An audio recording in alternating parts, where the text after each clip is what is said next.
할렐루야. 지금 저는 아이합이 있습니다. 방금 한 3시간 정도 아이합에서 예배하고 기도하는 시간을 가지고 나왔습니다. 2012년 12월 달에 아이합을 떠나고 나서 한 7년 만에 다시 아이합을 방문하게 되었습니다. 들어가서 한 3시간 정도 같이 예배하고 기도하고 그러고 지금 나왔습니다. 방금 쇼파를 분 이유는 아이합이 지금 이제 20주년이 되었습니다. 올해가 20주년인데 아마 9월 달이었을 거예요. 20주년이 지나갔는데 방금 제가 나오기 직전에 마이클 비클이 기도하는 시간을 가졌고, 마이클 비클이 기도하며 선포했던 내용은 앞으로 일주일이 굉장히 중요한 시간이 될 것이다. 하나님께서 앞으로 오늘부터 일주일 동안 아이합의 모든 영역들 가운데 새로운 계시를 다하시고 하나님께서 축복하시고 모든 타협되어져 있는 부분들을 하나님께서 끊어내시는 그리고 많은 영혼들이 구원을 받게 되는 그러한 시간이 될 것이다 라고 기도하고 선포하는 걸 듣고 나왔습니다. 그래서 방금 쇼파를 본 이유는 하나님께서 아이합을 축복하셔서 앞으로 일주일 동안 하나님께서 이 장소 가운데 행하시기 원하시는 것들을 다 행하시기를 축복하는 의미에서 쇼파를 불었습니다.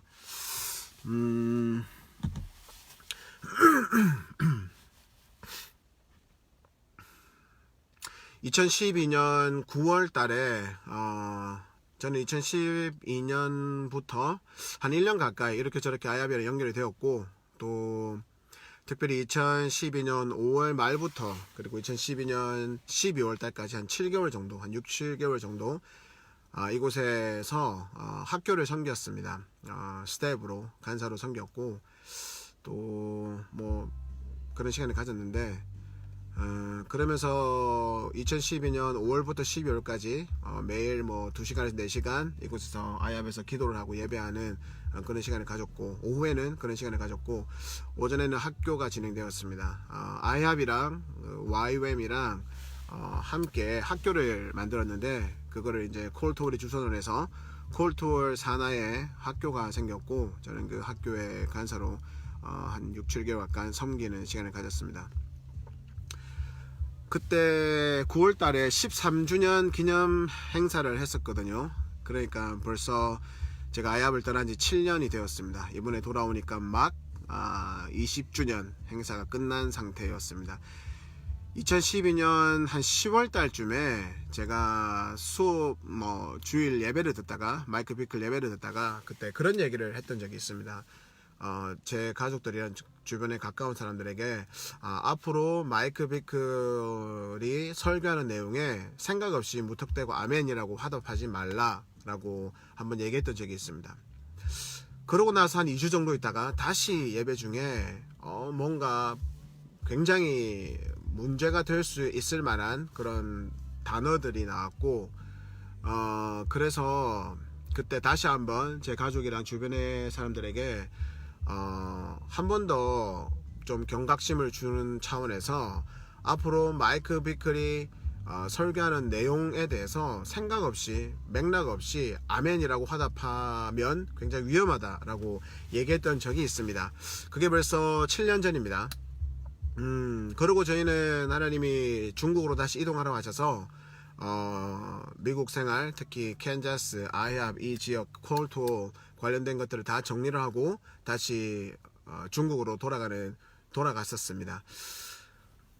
오늘 제가 아이합에 가서 한 3시간 한 20분 정도 앉아서 예배하고 기도하는 시간을 가졌는데, 그 시간에 제가 느낀 건 2가지입니다. 한 가지는 아이합에 한 무리가 있는데 그 무리는 사역을 따르는 무리들입니다. 보이는 사역들을 따르기 때문에 사역이 굉장히 중요합니다. 그래서 정치의 영과 종교의 영이 분명히 있습니다. 그러한 영에 사로잡힌 자들이 사역을 따라가고, 그렇기 때문에 유명세, 명예, 그리고 재정의 축복, 연합, 사이즈가 커져야 되니까 더 커지고 더 알려져야 되는 그런 것 때문에 연합이라는 이름으로 그런 것들을 하는 사람들, 그 목적에는 결국 사역이 있습니다. 이 사역이 하나님이 되어 있는 겁니다. 사역이 성공적이 될 수 있다면 하나님께서 허락하신 그 아이압의 본질, 진리적인 부분을 어느 정도 타협을 할 수 있는 사람들입니다. 이러한 그룹이 있습니다. 또 예배 가운데 하나님께서 저에게 말씀 주신 것이 있는데 누가복음 2장 말씀을 주셨습니다. 누가복음 2장에 보면 시므온이라는 사람과 안나라는 사람이 나옵니다. 예수님이 태어나셔서 예수님의 부모인 조셉과 마리아가 예수님을 데리고 할례를 하러 성전에 올라왔죠. 그때 올라왔을 때 시므온이 예수님을 알아봅니다. 왜냐하면 성령께서 시므온에게 네가 그리스도를 보기 전에는 죽지 않을 것이다 라고 말씀하셨고, 성령께서 그 외주하시는 상태였기 때문에 시므온이 예수님을 봤을 때 바로 예수님을 알아보고 그분이 그리스도 메시아임을 알아보고 가서 그분에 대해서 예배하고 경배하고 예언하는, 앞으로 이분이 어떠한 삶을 살아갈 것이고 이스라엘과 열방에게 어떤 의미가 있으신 분이신지를 선포하는 시간을 그를 가졌습니다. Now I'm in International House of Prayer in Kansas City, and I'm sharing some the revelations, burdens that I received from the Lord. I'm gonna share this revelation in Korean first. 그래서 그리고 또 시므온 말고 또 다른 한 사람이 있었습니다. 애나였죠. 애나도 결혼을 했고, Anna married, and he lived with his husband for 7 years, but until the age of 87, he was widow, and he never left the temple of God, and he prayed and fasting and prayed for a long time.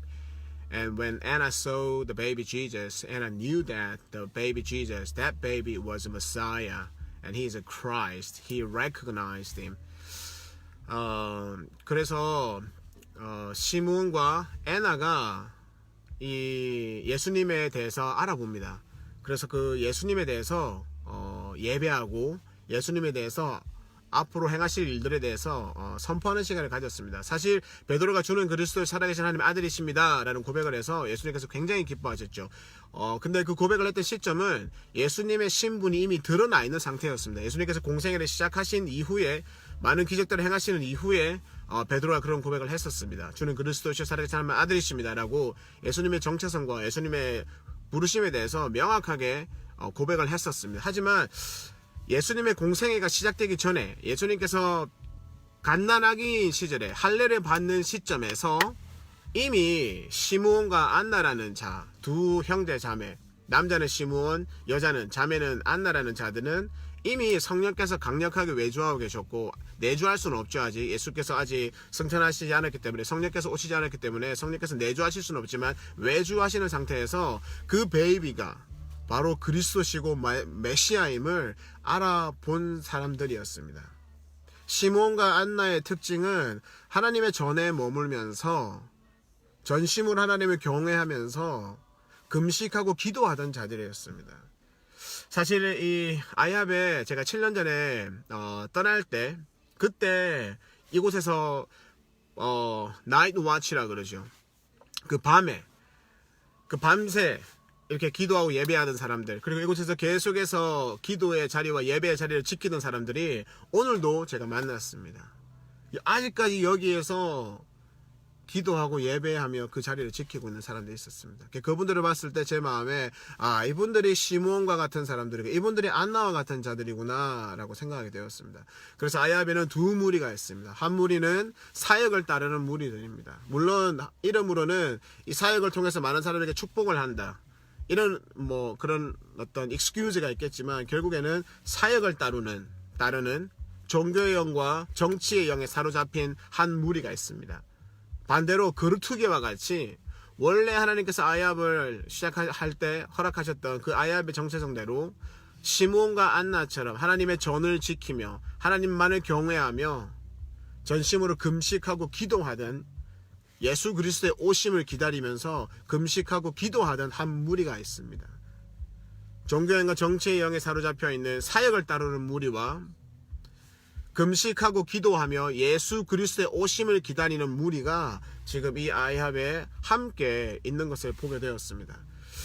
당연히 사역을 따르는 쪽에 종교형과 정치형이 있기 때문에 사역을 따르는 쪽에 이 땅에 권위가 있습니다. 이 사람들이 결정할 권한과 권리를 가지게 됩니다. 그렇기 때문에 결국에 이 사람들이 아이합의 방향을 만들어 나가고 방향을 이끌어 나가고 있습니다. 근데 그 방향을 이끌어 나가는 가운데 아직 그 아주 굳건한 반석과 같이 그루트기와 같이 그 방향에 이끌려가지 않고 타협에 변질의 흐름에 따라가지 않고 원래 하나님께서 이 시므온과 안나와 같은 이 시대 가운데 시므온과 안나와 같은 역할을 하라라고 그 신분과 부르심을 준 그 자리에 그루트기와 같이 뿌리 내리고 굳건하게 서 있는 사람들이 함께 있는 것입니다. 이 사이에 긴장이 있겠죠.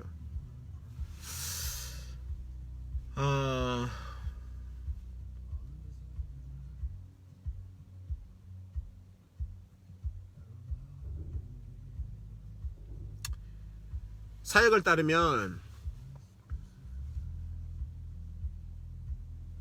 이걸 좀 설명드리면 좋을 것 같아요. 분명 아이합이 처음 시작이 되었을 때 그 예배 기름 부심이 굉장히 했었습니다.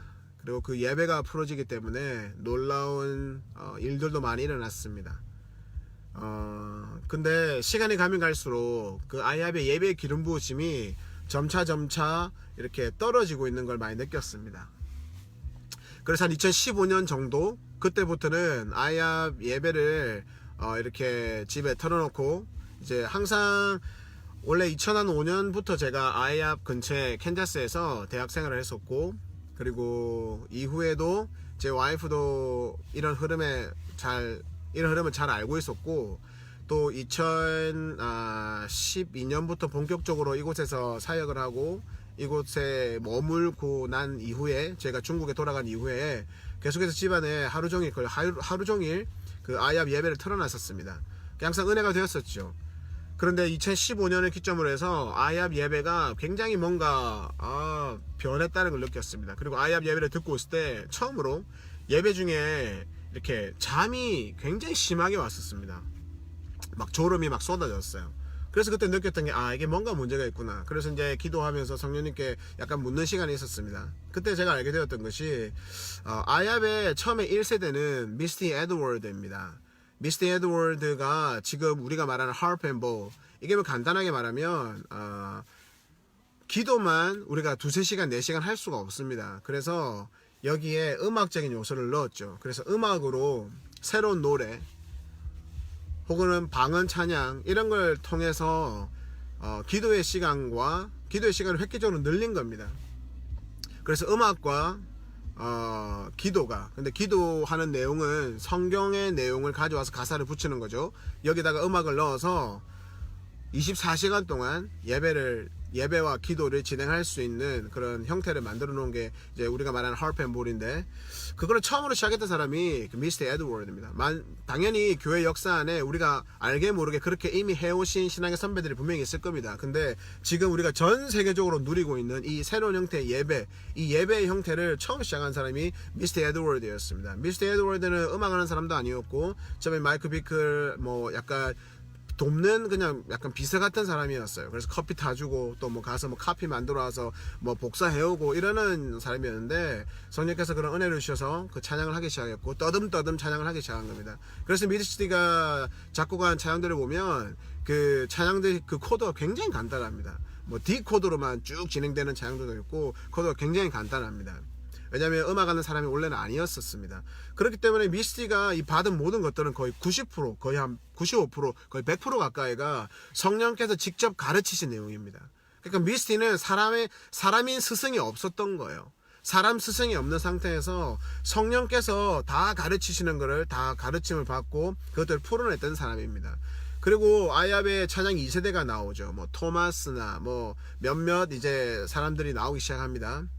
뭐 코리도 그 한 명일 수 있겠죠. 이제 이 2세대 찬양 인도자를 나왔습니다. 이 사람들이 풀어내는 모든 그 이런 지식적인 부분과 계시적인 부분은 물론 본인이 한 70%는 성령께 직접 받았을 거예요. 근데 나머지 30%는 미스티 에드워드를 통해서 직접적으로 간접적으로 임파르테이션을 받든지 아니면 가르침을 받든지 했을 겁니다.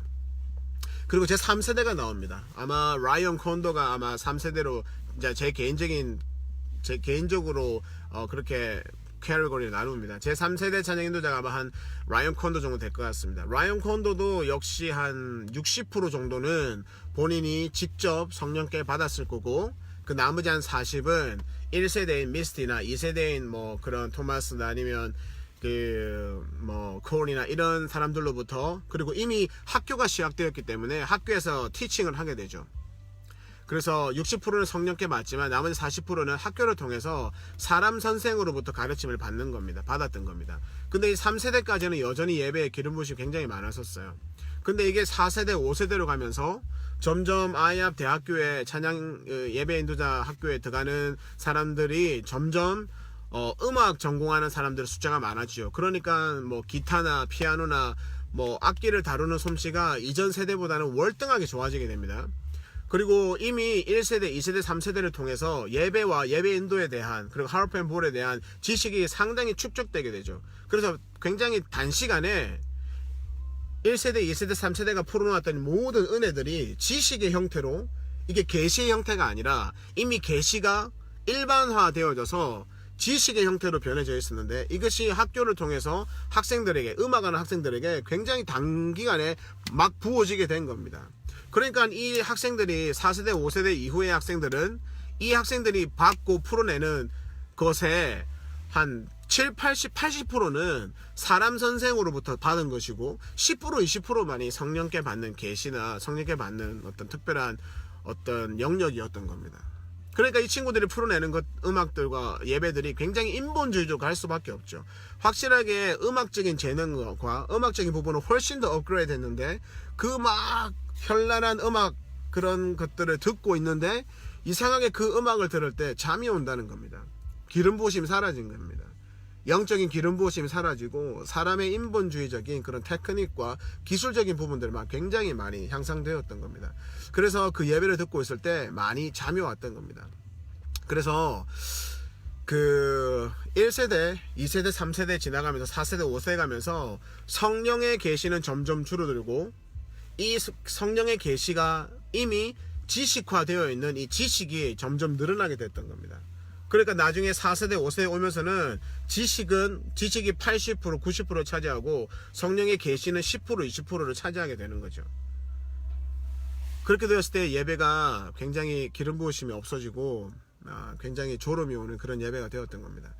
근데 이 4, 5세대, 그리고 6세대, 7세대, 8세대 학교에서 계속해서 예배인도자 나왔단 말이에요. 근데 이 학생들이 그런 막 음악적인 것들 막 가지고 많이 경쟁을 했었어요. 새로운 패턴의 뭐 새로운 반주, 드럼, 뭐 리듬, 새로운 연주, 뭐 새로운 피아노, 뭐 새로운 바이올린, 이런 것들을 막 음악적인 요소들을 많이 접목시켰습니다. 근데 이건 한계가 있습니다. 음악적인 테크닉은 한계가 있는 거예요.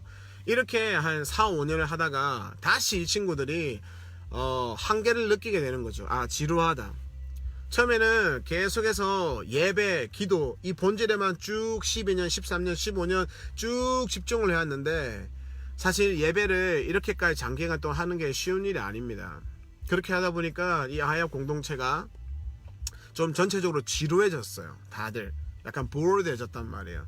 그래서 새로 들어온 학생들이 음악적으로 이것들을 막 풀어가기 시작합니다. 그러면서 랩도 하고 막 그 남미의 레게 음악도 가져오고, 그러면서 이 예배 형태를 조금 더 다양화하면서 약간 이 지루한 부분들을 해결해 나갔단 말이에요. 근데 이 음악적인 요소 가지고는 결코 우리의 영적인 목마름을 충족시킬 수 없었던 거예요. 그렇게 한 3, 4년을 하다가 한계에 부딪히게 되고, 다시 이 아이야 공동체가 다시 한번 예배 본질에 돌아오는 시간을 지난 1년, 2년 정도 가진 것 같습니다. 우리가 패션에서도 유행하는 게, 가장 기본적인 아이템은 그 유행을 타지 않죠. 이런 면바지나 아니면 옥스포드 티셔츠 같은 거는 유행을 타지 않죠. 십수년간 이러한 것들 유행을 타지 않고 계속 가게 됩니다.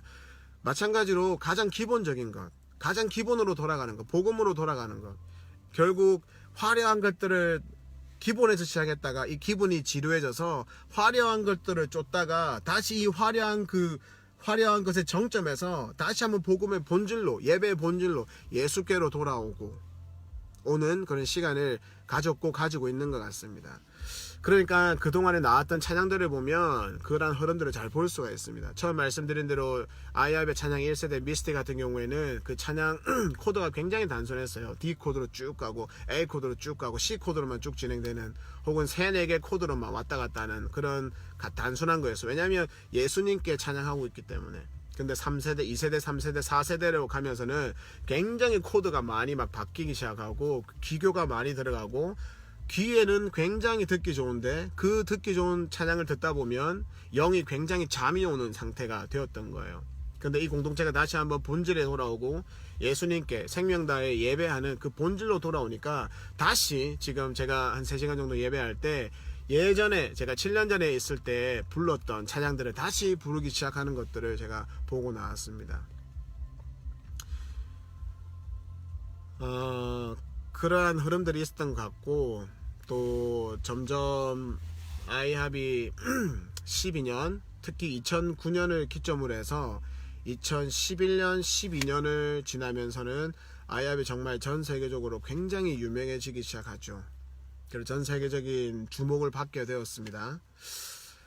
그러니까 사역을 따라가는 종교의 영과 정치의 영에 붙들려 있는, 아마 본인들은 모르실 수 있을 겁니다. 하나님의 사역을 더 넓히기 위해서 나는 노력하고 있다라고 생각할 수 있을 거예요. 사역의 영역을 넓히려다 보니까 이 사람 저 사람과 다 함께 해야 되는 그 파이가 커져야 되기 때문에, 사이즈가 커져야 되기 때문에 이러한 사람들 저러한 사람들 많이 들어오기 시작했던 거죠. 그러면서 제가 2012년도에 서두에 말씀드린 것처럼 마이클 비클이 설교 중에 제가 어떤 부분들을 분별하게 되었고, 그리고 제가 제 가족과 제 주변 가까운 사람들에게 앞으로 무조건적으로 혹은 맥락 없이 마이클 비클의 설교에 아멘이라고 화답하지 마라 라고 얘기를 했었던 겁니다. 그때 제가 느꼈던 것이 마이클 비클이 굉장히 이렇게 변곡점에 있었던 것 같아요. 굉장히 고민을 많이 하던 시점이었던 것 같아요. 제 개인적인 그때 분별에서는 프리메이슨 세력이 아이합에 굉장히 많이 물론 이전에도 있었겠지만 2012년을 기점으로 새로운 사람들이 많이 들어왔어요. 좀 유명한 사람들, 외부에서 들어오면서 조금씩 아이합의 원래 그 문화를 조금씩 바꿔갔던 것 같아요. 그러면서 예배 가운데 그런 것들을 느꼈습니다. 마이클 비클이 그런 압력을 굉장히 많이 받고 있다, 타협에 대한 압력을 굉장히 많이 받고 있다, 그런 부분들을 많이 느꼈던 것 같습니다. 다시 처음으로 돌아가서 앞으로 7일이 아이합에게 굉장히 중요한 시간이 될 겁니다. 이거는 제가 한 말이 아니라 방금 마이클 비클이 예배 중에 앞으로 7일이 성령께서 새로운 일들을 시작하시는 시간이 될 것이다, 우리 가운데 타협되어져 있는 부분들을 다 끊어내는 시간이 될 것이고, 우리 가운데 묶여있는 것들을 풀어내시는 시간이 될 것이고, 그래서 정말로 영혼들이 구원받는 새롭게 되어지는 그런 시간이 될 것이다, 되어졌으면 좋겠다라고 선포하는 기도를 제가 방금 듣고 나왔기 때문에 오늘 아침에 성령께서, 오늘 제가 캔자스 시티에는 한 4일 전에 도착을 했지만 성령께서 여기 오라는 말씀을 안 하셨습니다. 근데 오늘 아침에 오늘 아이합을 방문하라는 마음을 주셔서 제가 방문하게 되었고, 한 3시간 거기서 기도하고 예배하는 가운데 마지막에 마이클 비클이 나와서 그러한 기도를 하는 걸 제가 듣고 나와서 방금 쇼파를 불며 그러한 내용에, 하나님 아이합 가운데 타협되어져 있는 모든 부분들이 끊어지는 일주일이 되게 하십시오. 사역을 따르는 자들의 목소리가 줄어드는 시간이 되게 하여 주십시오. 시므온과 안나와 같이 그루터기로 이 본질을 지키고 있는 자들이 그 자리로 사람들이 모여드는, 회복되어지는 그런 시간이 되게 하여 주십시오. 모든 거짓된 인본주의적인 것들이 끊어지는 시간이 되게 하여 주십시오 라는 그러한 맥락의 축복을 방금 선포하는 시간을 가졌습니다. 근데 아이합뿐만 아니라 모든 교회든 단체든 사람의 모임에는 항상 이 두 부류가 있습니다. 사역을 따르는 무리들과 본질을 따르는 무리들입니다. 다시 한번 정리를 하자면 종교의 영과 정치의 영에 붙들려서 사역을 따르는 자들이 있습니다. 이 사역에는 명예, 돈 이런 것들이 다 들어가 있는 겁니다. 쉽게 말하면 안정감입니다. 삶에 대한 안정감, 편안함, comfort zone이 되겠죠. 사역을 따르는 무리들이 있고 시몬과 안나와 같이 금식하고 기도하면서 예수의 다시 오심만을 기다리는 자들이 있습니다. 모든 교회, 모든 단체에는 항상 이 두 부류가 있습니다.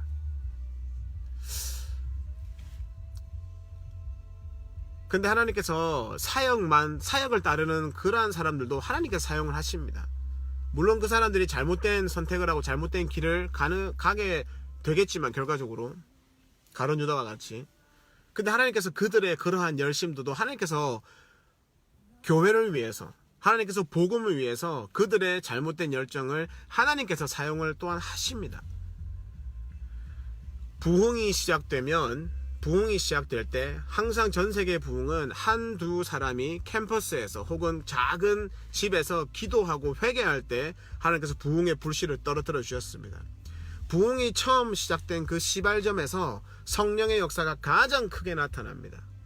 근데 이 성령의 역사가 가장 크기 때문에 한 사람이 10사람이 되고 100사람이 되고 100명이 되고 1000명이 되고 10,000명이 됩니다. 쉽게 말하면 부흥이 처음 시작되는 시점에 성령의 역사가 가장 강하고 부흥이 처음 시작된 시점에 사람의 수가 가장 적습니다. 1명입니다. 근데 이 부흥이 진행될 때, 왜냐하면 성령의 역사가 강하기 때문에 부흥이 진행될 때 사람의 수는 늘어나지만 동시에 자연적으로 사람의 수가 늘어나는 동시에 사람의 수가 늘어날 때 사람의 시스템이 더 강력해질 때 사람의 인본주의가 사람의 관리가 강해질 때 성령의 역사는 반대로 줄어들게 됩니다. 그러니까 이렇게 성령의 역사와 사람의 인본주의가 이렇게 크게 차이 나서 시작된 부흥이 결국에는 어느 시점에는 만나게 되어지고 그리고 결국에는 역전되어지게 됩니다. 완벽하게. 그렇게 되면 이 부흥의 한 사이클이 끝나게 됩니다. 그러면 우리가 이런 시스템이 필요 없느냐? 사람의 시스템이 필요 없느냐? 성령의 역사만 필요하고 성령의 역사 포인트죠. 여기는 시스템이 제로인 상태입니다. 성령의 역사만 100% 있는 상태죠. 그런데 사람의 이런 시스템이 없으면 이 부흥은 다른 곳으로 갈 수가 없습니다. 하나님께서 교회에 부흥을 주시는 이유는 이 부흥의 은혜가 편만하게 모든 사람에게 전해지게 하기 위해서 하나님께서 이런 부흥을 허락하시는 겁니다. 한 명만 이 부흥의 은혜를 누리고 끝나라는 것이 아니라 이 한 명이 100명이 되고 1000명이 되고 10,000명이 되어서 하나님의 나라가 이 땅 가운데 편만하게 퍼져가는 것, 그 은혜를 풀어내시는 것, 그걸 위해서 하나님께서 부흥을 허락하시는 겁니다. 그렇기 때문에 이 부흥이 편만해지기 위해서는 선택의 문제가 아니라 이 부흥이 편만하게 퍼져나가기 위해서는 사람의 시스템이 필요하게 됩니다. 그렇기 때문에 부흥의 성령의 역사는 줄어들지만 사람의 시스템은 늘어나게 되는 거죠. 중요한 것은 이 성령의 역사와 사람의 시스템이 만나는 지점, 이 중간 지점에 있을 때 우리가 굉장히 좋은 선택을 해야 되는 겁니다. 이렇게 사역을 따르는 무리와 성령만 따르는 무리가 함께 존재하게 되는 겁니다. 함께 존재하는데 당연히 복음의 본질은 성령의 흐름만을 따라가는 자들을 통해서 복음의 본질은 계속해서 지켜지게 되고 하나님의 나라는 전진하게 됩니다. 그런데 이 과정에서 하나님께서 이 사역을 따르는 자들, 그러니까 인간의 시스템을 세우는 자들의 그 열심과 그들의 인간적인 지혜를 하나님께서 사용하신다는 겁니다. 그래서 그 본질이 더 멀리 갈 수 있게, 더 본질이 하나님 나라가 더 앞으로 갈 수 있게끔 하나님이 하신다는 겁니다. 이 사역을 따르는 자들은 다른 의도를 가지고 당연히 그렇게 하겠지만 하나님은 바로를 사용해서 이스라엘 백성들에게 결국에는 이 애굽에 있는 모든 금, 은, 보화를 이스라엘 사람들 손에 다 쥐어줬죠. 바로 왕은 다른 의도를 가지고 했지만 하나님께서 이 사람의 열심을 통해서 결국에는 하나님 나라가 전진하게, 하나님의 백성들이 약속의 땅에 들어가게, 하나님의 백성들이 묶임에서 자유하게, 하나님의 백성들이 아무것도 못하는 묶인 상태에서 부르심을 완성할 수 있게 하나님께서 이 사역을 따르는 자들, 인본주의를 따르는 자들 또한 사용을 하시는 겁니다. 그렇게 이 종교형과 정치형에 묶여서 사역을 따르는 자들, 금식하고 기도하며 예수 그리스도의 다시 오심만을 기다리는 무리, 마치 예수님이 처음 오셨을 때 시므온과 안나와 같은 자들, 이 두 무리가 함께 긴장하는 관계를 통해서 본질을 지키고 하나님이 이 사역을 따르는 자들을 통해서 이 본질이 더 편만하게 퍼질 수 있게 하나님께서 그렇게 하고 계시는 겁니다. 할렐루야. 그래서 하나님께서 협력하여 선을 이루시는 겁니다. 제가 지금 사역을 따르는 무리들을 편드는 것이 아닙니다. 그죠? 사역을 따르는 자들이 인본주의자이고 잘못된 자들이라고 말하고 있는 겁니다. 이들도 회개하고 본질로 돌아와야 된다라고 말하고 있는 겁니다. 굉장히 재밌죠. 예수님이 어린 아기로 태어난 예수님이 할례를 위해서 성전에 갔을 때 거기서 시므온과 안나가 알아보는 거죠. 예수님의 공생애가 시작되기 30년 전에 그 베이비를 보고, 왜냐하면 이 두 사람 하나님만을 경외하고 금식하고 기도했던 자들이기 때문에 그 베이비 지저스를 알아보고 이분이 그리스도심, 이분이 메시아이심을 알아본 겁니다. 그래서 예수님에 대해서 베드로보다 거의 32년 앞서서 주는 그리스도 살아계신 하나님의 아들이십니다 라는 고백을 시므온과 안나가 같은 날에 같은 장소에서 그 고백을 했던 겁니다. 그 선포를 했던 겁니다. 왜? 금식하고 기도하며 성령이 외주하시는 상태였기 때문에. 근데 참 재밌습니다. 그 두 사람 말고 그 성전에 있던 다른 모든 선생들과 랍비들과 바리새인들은 예수님의 그 true identity, 예수님의 참 정체성이 드러났을 때 이 사람들이 예수님을 죽이려고 하죠. 그죠? 이 사람들이 예수님을 잡아서 십자가에 못 박아 죽인 자들입니다. 예수님이 태어난 지 8일 만에 그 부모가 요셉과 마리아가 예수님을 데리고 예루살렘 성전에서 할례를 받으러 왔을 때, 그때 딱 두 사람, 시므온과 안나만 예수님의 참 정체성, 그리스도시며 살아계신 하나님 아들이심을 알아보고 선포했고, 나머지 사람들은 아직 전혀 모르는 상태예요. 그죠? 근데 33년이 지나고 나서 이 사람들이 그 자기 손으로 율법대로 할례를 행했던 그 베이비를 잡아서 죽이는 겁니다. 그 사람들이 왜 예수님을 잡아 죽였을까요? 왜냐면 예수님이 진리 되시기 때문에. 진리는 우리의 모든 comfort zone, 내가 편하게 느끼는 하나님 외에 내가 안정감을 느끼고 있는 모든 것들을 다 상쇄시키고 다 파쇄해야 합니다. 그렇기 때문에 나의 마음이, 나의 디자이어가 이 땅에서 편안하고, 이 땅에서 유명해지고, 이 땅에서 내가 하나님의 일을 하는 위대한 사역자, 하나님의 일이 아니라 위대한 사역자의 포커스가 되어 있다면 결국 예수님의 십자가는 불편해지는 겁니다. 결국 사역을 따르는 자들이 되는 겁니다. 사역을 따르는 자들. 제가 7년 전에 아이압에서 한 7개월 섬길 때, 콜토월 학교에서 7개월 동안 섬길 때, 그때도 우리 가운데 그 두 무리가 있었습니다. 사역을 따르는 자들과 금식하고 기도하며 예수를 따르는 이 두 무리가, 간사 무리가 있었어요. 우리 학교에 문제가 있었습니다. 우리는 이 문제가 잘못됐고 굉장히 큰 문제이기 때문에 이 문제를 오픈하고 함께 회개하고 이 문제를 끊고 가야 된다라고 말을 했고, 다른 무리들은 안 된다, 이게 소문이 나면 이 학교가 망하게 될 거다, 덮고 가자라고 말했던 무리들이 있었습니다. 이게 큰 차이가 있습니다. 문제가 있으면 고백을 하고 드러내고 이 문제를 정리하고 가야 되는 거죠. 덮고 가는 것이 아니라. 이것이 사역을 따르는 자들과 예수를 따르는 자들의 차이인데, 그게 이제 아이안 내에서도 그게 있어 왔고, 지금 그러한 긴장 관계가 굉장히 커져 있는 상태인 것 같습니다. 그래서 아이압에 대한 많은 얘기들이 있는 걸 알고 있습니다. 저는 아이압을 지지하지 반대하지도 않습니다. 아이압에는 반대할 만한 명분이 분명히 있고, 또 아이압에는 지지받아야 할 명분이 반드시 있습니다.